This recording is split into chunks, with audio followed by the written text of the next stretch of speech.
Amici bellini, un po' di risveglio muscolare per le corde vocali ci vuole. Qua siamo. Ma è martedì, ci potete credere? È proprio martedì, alle volte pure gli orologi rotti 2 volte al giorno portano l'orario giusto. E però a proposito di rotti, anche Insigne si è rotto. Vogliamo cominciare? Cominciamo. È un martedì pazzesco.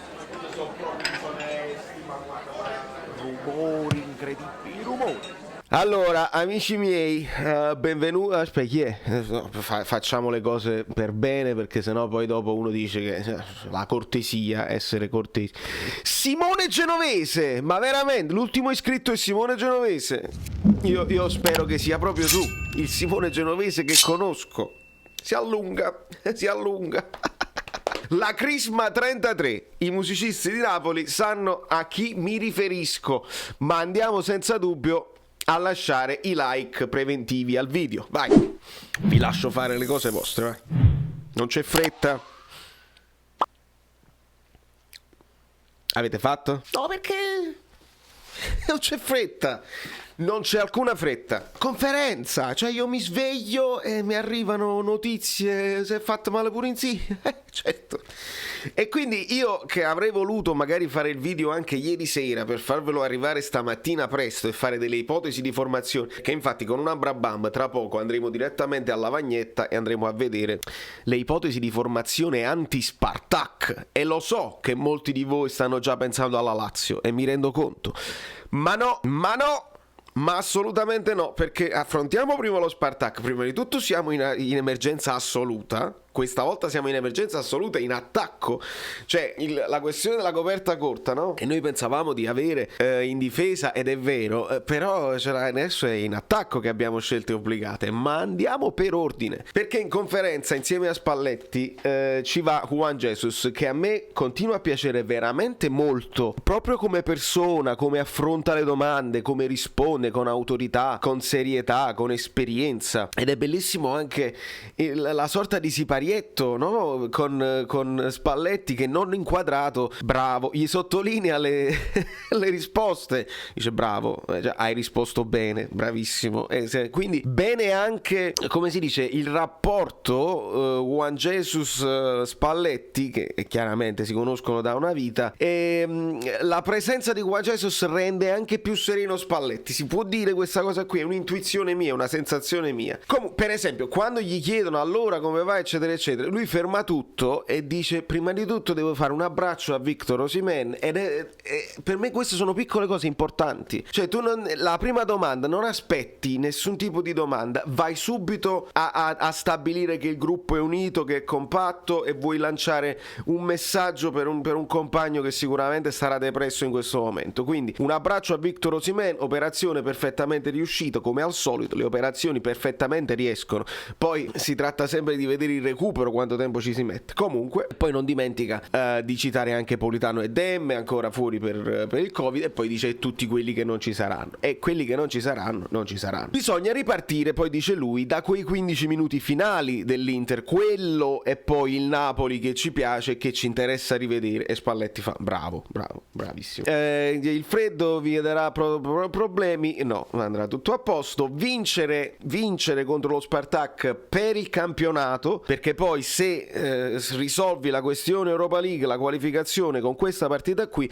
poi ti puoi concentrare un pochino meglio in campionato, ed è importante. Lo dice anche contro se stesso, perché alla fine significa poi il turnover, poter fare il turnover, noi non lo diciamo, però poter fare un po' più di turnover nel campionato, perché abbiamo un ciclo pazzesco. Perché? Perché poi ci capita il Leicester come ultima partita, il Leicester tra un sacco di partite pazzesche. No, non voglio proprio guardarlo il calendario, se no mi deprimo assolutamente. Andiamo avanti, perché poi le parole di Spalletti sono importanti. Dare il 100% nelle difficoltà, in queste difficoltà, e questo è un altro discorso che ritornerà anche con Spalletti, proprio perché quando si indossa questa maglia bisogna dare tutto, sempre tutto, cioè in continuazione. La difesa, è chiaro, la difesa, come mai avete preso 3 gol? Domanda. Comunque la difesa è tutti fanno la fase difensiva, non è solo merito dei difensori, non è solo colpa anche dei difensori, perché la domanda era a metà. Come mai avete preso 3 gol? Ma come mai siete la difesa più forte del mondo, merito di tutti, anche la fase difensiva degli attaccanti. C'è intesa, perché poi gli si chiede magari giocherai con questo, giocherai con quello, dobbiamo vedere. Secondo me giocherà con tutti e due come ipotesi, perché secondo me lo potremmo vedere terzino Juan Jesus e non centrale. Vedremo, l'intesa, siamo tutti pronti. Il mister e lo staff ci aiutano non solo tecnicamente sul campo, ma anche a livello di carattere nella vita, le scelte da fare nei comportamenti. Questo è bellissimo, e quindi il mister è il nostro 12° uomo. Si riporta poi al discorso della Laurentiis disse il 13° uomo è il numero 13, che vedete là, così Juan Jesus riporta 12° uomo, perché il 12° uomo deve essere il pubblico, però in effetti stiamo in trasferta e quindi così. E anche qui Spalletti dice bravo, e fa bene a dice bravo. Ma passiamo alle parole di Spalletti. Non vedevo l'ora, ecco, di vedere queste difficoltà così, ero in ansia, ero in attesa, quasi sarcastico lì.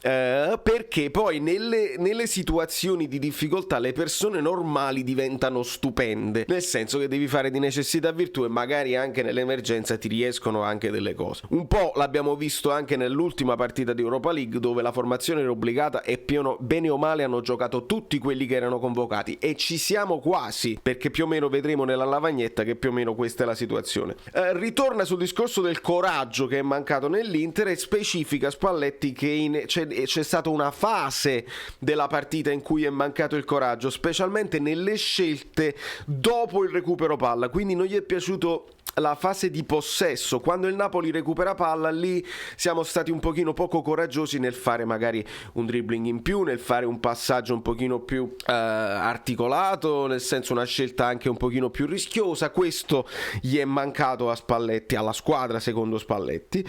Dopodiché la pigrizia mentale, domanda interessante di Giordano, che individua, la sviluppa bene la domanda. Questo poi è anche il modo in cui la sviluppi, perché ti porti poi l'interlocutore ad ascoltarti bene e a darti una risposta articolata. Il Napoli comincia anche bene, finisce anche bene, quindi fisicamente ci siamo.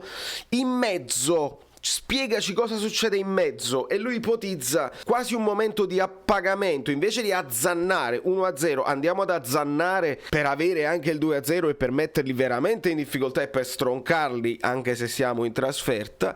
Un pochino di quella sensazione, dice vabbè, abbiamo fatto il gol, adesso magari se aspettiamo un pochino magari si aprono gli spazi per il contropiede. E quindi questa è un'ipotesi importante. Pigrizia mentale, fragilità mentale o paura, questa poi potrebbe essere la doppia interpretazione. E Spalletti ci ricorda dove poi cambiano le partite e quanto devi essere feroce nella riconquista, e quindi l'aggressività nel possesso di non palla, possesso di non palla, e poi la qualità, che devi essere feroce a riconquistarla e qualitativo però quando ricominci, perché sennò ritorni al discorso di prima, le scelte quando sei in possesso di palla. E ci siamo. Il livello del campionato russo è all'altezza del livello europeo. Qua Spalletti secondo me dice una cosa giustissima, importantissima: non è solo il campionato russo che non è a livello europeo, anche il campionato italiano, se vai a vedere rispetto alle partite di Europa League e di Champions League, siamo a un livello più basso. Quindi anche noi, come le squadre top russe, magari non tutte le squadre del campionato russo, anche noi siamo più o meno a livello del campionato russo, se poi ci andiamo a confrontare con le squadre europee top.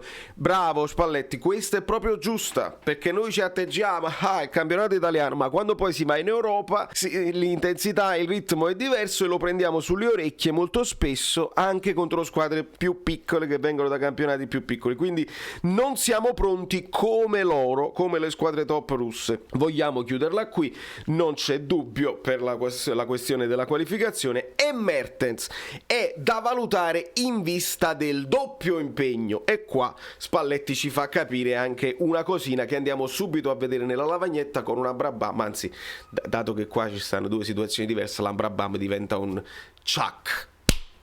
E quindi ragazzi, Chuck si gira, vai, girati.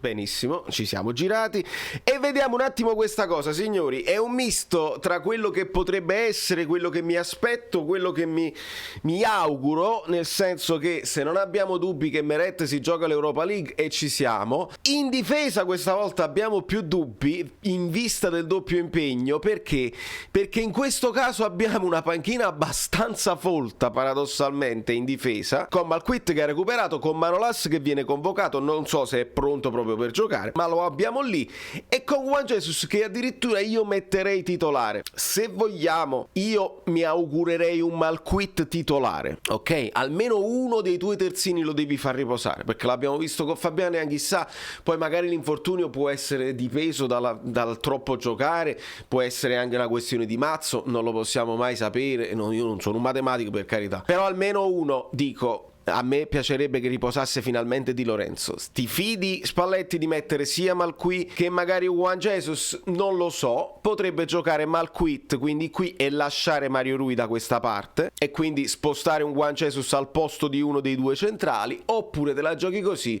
e io non credo potrebbe giocare qui. Se qui ci gioca Mario Rui, ci può giocare magari Juan Jesus in uno di questi due centrali.